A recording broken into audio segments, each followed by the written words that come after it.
Let the future tell the truth and evaluate each one according to his work and accomplishments.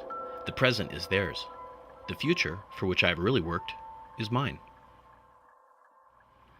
Nikola Tesla discovered electricity.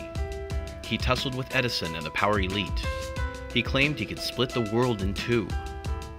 His childhood dream was to turn Niagara Falls into energy, and he did. He lit the entire globe with the AC technology we use to this day. He was a tireless discoverer of nature's secrets, and we enjoy the benefits of his mind daily.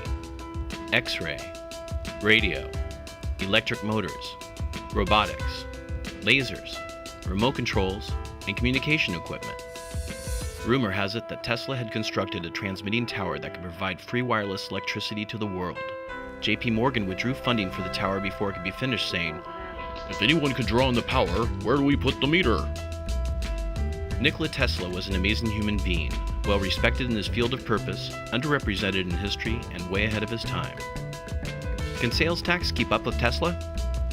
Sales taxation is grounded in the tangibility of a thing. For tax codes originally enacted during the 1930s, it is clear that perpetual updating is necessary.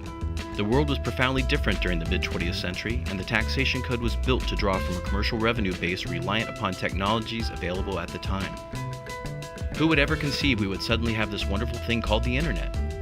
Who would ever conceive we would be turning tangible things intangible? Who would ever conceive of sitting at home buying things through the telescreen by use of energy beams coursing through our wireless existence? The world certainly has a way of making the inconceivable conceivable and the impossible possible. Technological advancement is a certainty, and we continue to astonish ourselves with the next new thing. These new technologies will assuredly change the landscape of commerce and our lives through another colossal paradigm shift, and it is inevitable. Tax code revisions and enforcement of dormant laws can be expected and are currently happening. Use tax, for example, has been around almost as long as sales tax, yet it is only very recently being enforced. Books, music, software, retailing itself has gone digital. Phone service has gone wireless. Data centers are popping up all over the world, and states are taking notice. Internet commerce is pushing interstate commerce around, and it is getting attention from taxing jurisdictions.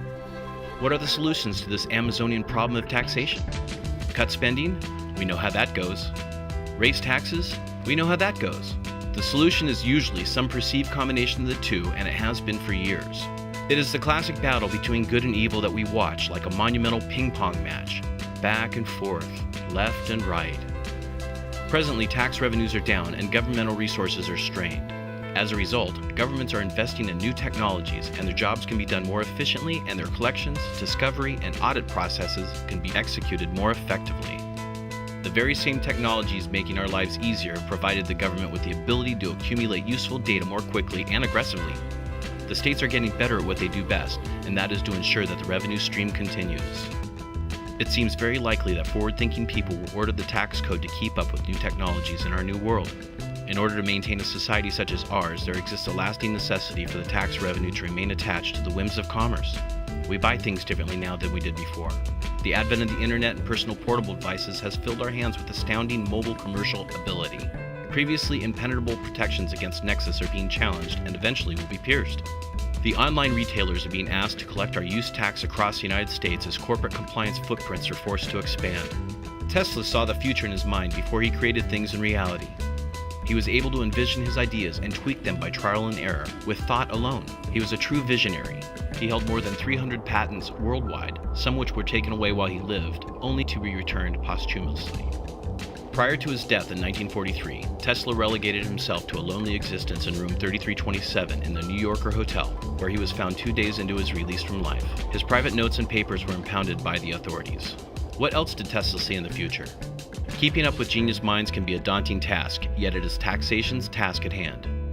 As we move through our human discoveries, changing our lives accordingly, we must be mindful of the ever-present tether of taxation, understand that once was is not what will be.